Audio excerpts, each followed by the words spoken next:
Hai sahabatku, kita mau bahas sistem pengeluaran dalam tubuh. Saat berolahraga, kita minum air putih, siangnya minum jus buah, dan malam hari kita minum kopi saat ngumpul bareng teman.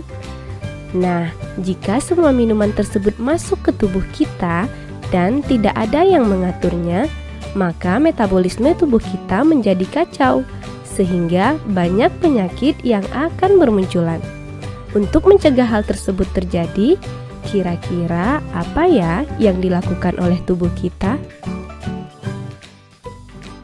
Ternyata di dalam tubuh kita terdapat berbagai sistem yang mampu menjaga tubuh agar tetap seimbang, yaitu melalui sistem pengeluaran.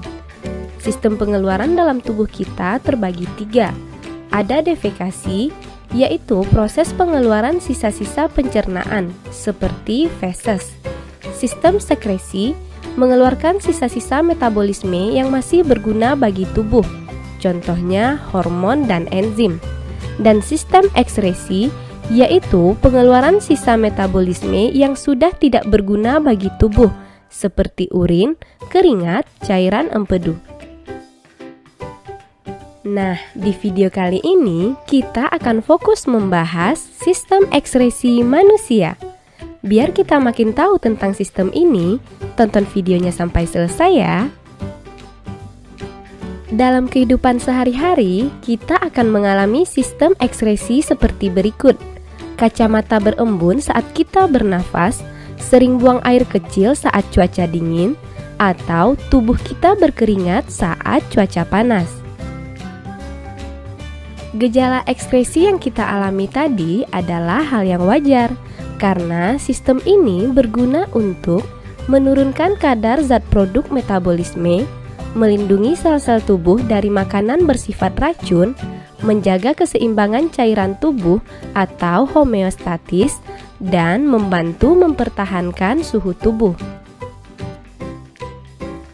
Kira-kira apa aja ya organ dalam tubuh kita yang menjadi alat ekskresi?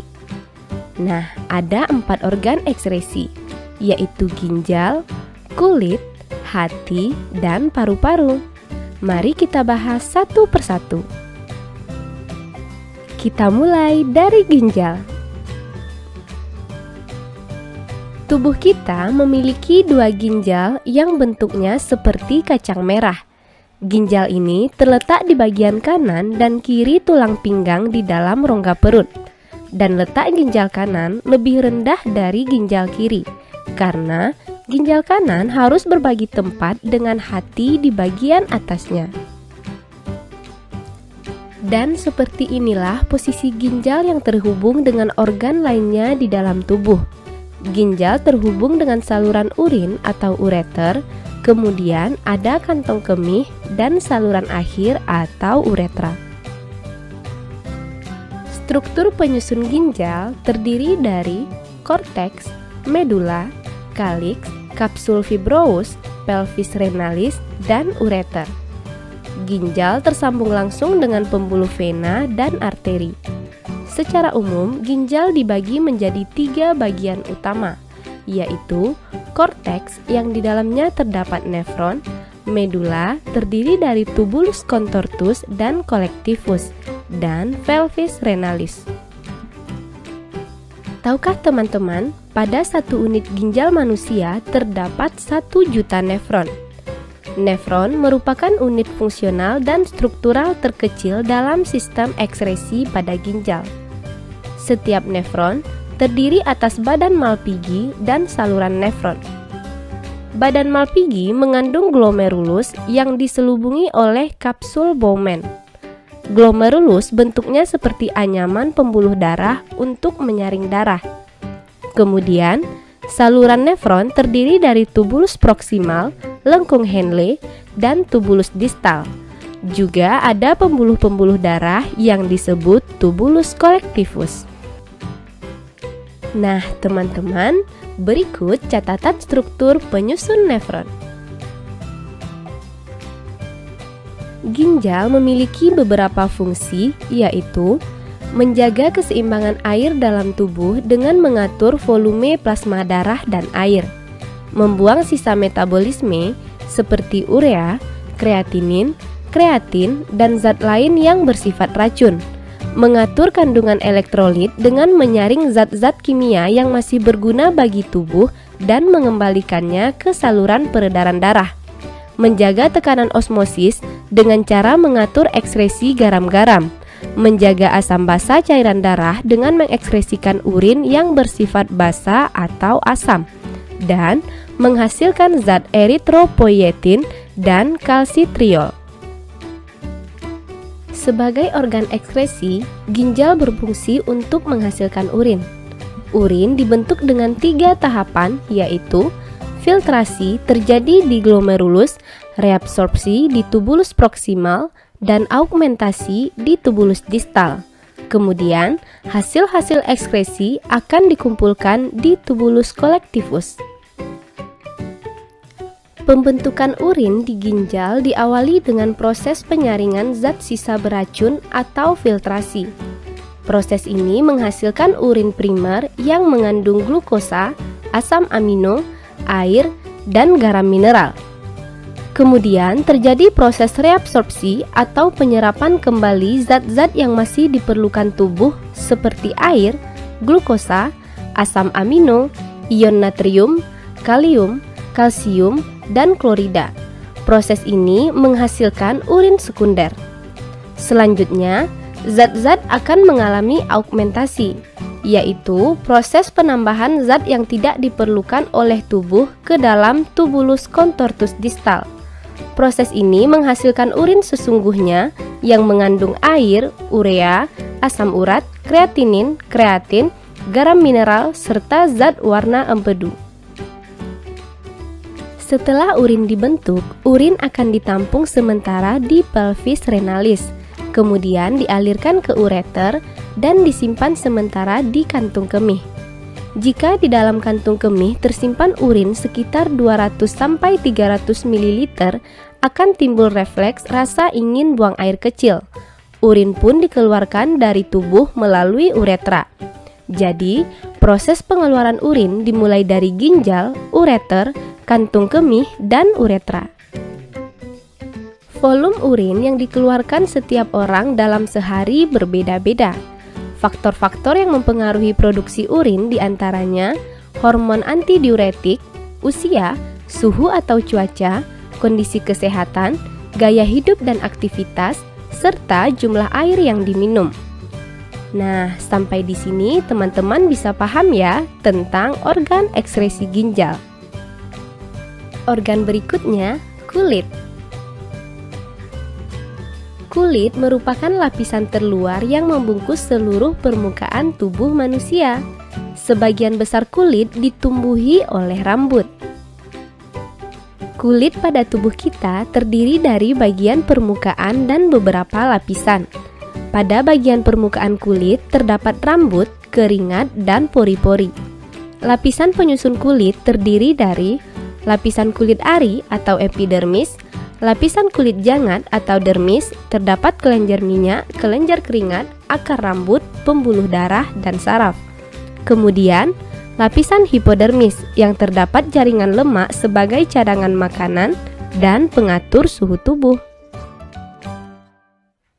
Lapisan epidermis kulit juga disusun oleh berbagai macam lapisan, yaitu lapisan permukaan yang berisi sel-sel kulit yang mati, lapisan tanduk, lapisan tidak berpigmen, lapisan berpigmen, lapisan sel duri, dan lapisan pembentuk sel baru. Nah, teman-teman, berikut ini catatan struktur penyusun kulit. Kulit mempunyai beberapa fungsi, yaitu melindungi tubuh dari cedera dan paparan langsung sinar ultraviolet, mengatur suhu tubuh dengan memproduksi keringat, menentukan warna kulit oleh kandungan melanosit, membentuk vitamin D dengan bantuan sinar matahari, dan sebagai alat ekskresi, kulit berfungsi mengeluarkan keringat. Dalam menghasilkan keringat, aktivitas kelenjar keringat dipengaruhi oleh suhu tubuh dan sistem saraf pusat atau hipotalamus, sehingga jumlah keringat yang dihasilkan tidak sama agar suhu tubuh tetap. Saat udara panas, kita lebih banyak mengeluarkan keringat, sedangkan saat dingin sebaliknya. Hal itu terjadi karena saat panas suhu tubuh akan meningkat yang menyebabkan pembuluh darah menjadi melebar. Aktivitas dari pembuluh darah tersebut dikirimkan ke hipotalamus, sehingga menyebabkan hipotalamus merespon dengan mengeluarkan enzim.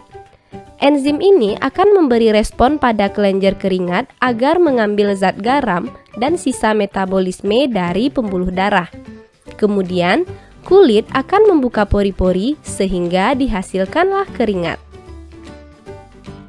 Nah, teman-teman, ada beberapa faktor yang mempengaruhi jumlah keringat, antara lain aktivitas tubuh yang meningkat, suhu lingkungan yang tinggi, kondisi kesehatan, dan keadaan emosi kita.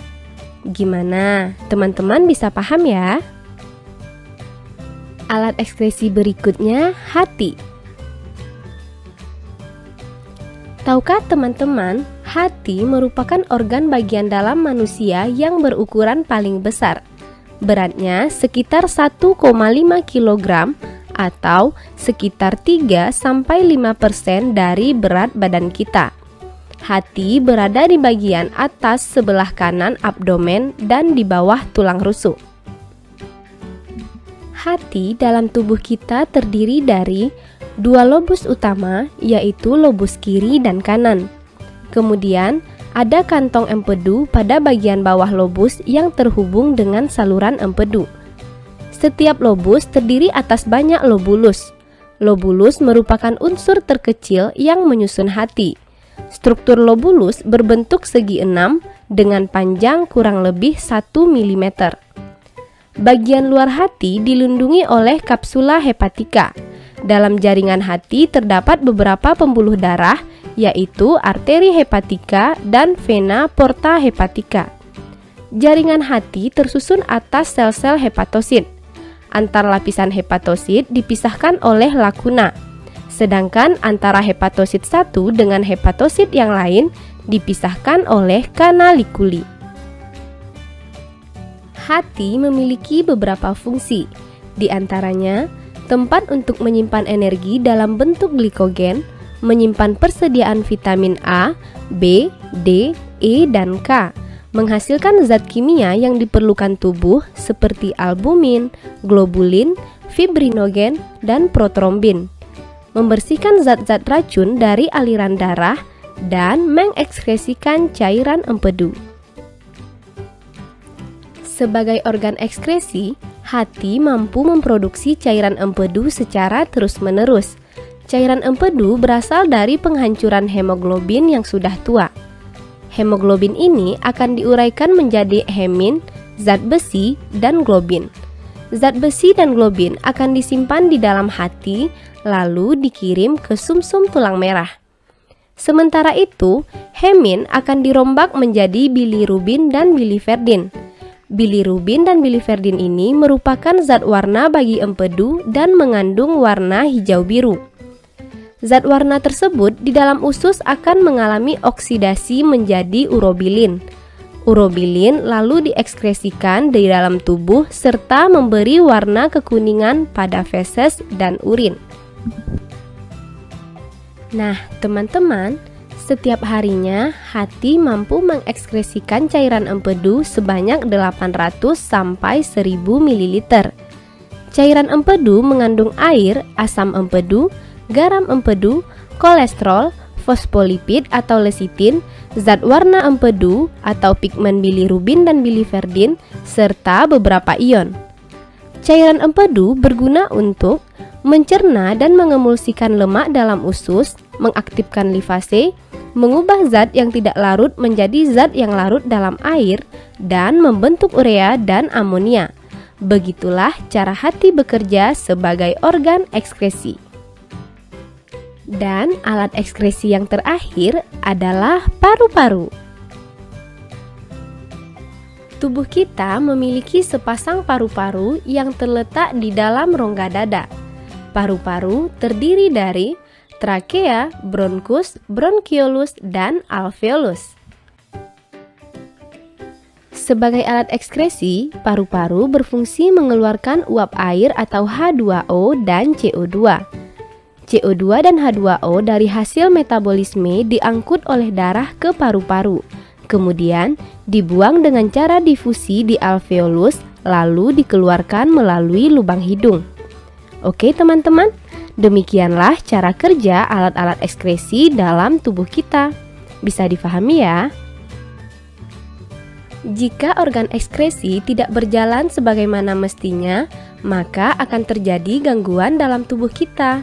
Gangguan yang terjadi pada ginjal antara lain diabetes mellitus, diabetes insipidus, albuminuria, nefritis, batu ginjal atau pengendapan kristal kalsium fosfat menjadi batu ginjal. Dan gangguan pada kulit dapat berupa munculnya jerawat, kudis, atau alergi karena bahan-bahan tertentu. Gangguan pada hati misalnya hepatitis, radang atau pembengkakan hati oleh virus, sifosis atau guratan pada hati, Wilson penyakit turunan karena tingginya kadar zat tembaga dalam tubuh. Sedangkan gangguan yang terjadi pada paru-paru dapat berupa asma atau penyempitan saluran pernapasan, kanker paru-paru, emfisema atau kerusakan alveolus, dan TBC. Nah, agar teman Oke sahabat Lukaku, ilmu kita hari ini by Suci dan GIA. Semoga ilmunya bermanfaat ya sahabat Lukaku. Dadah.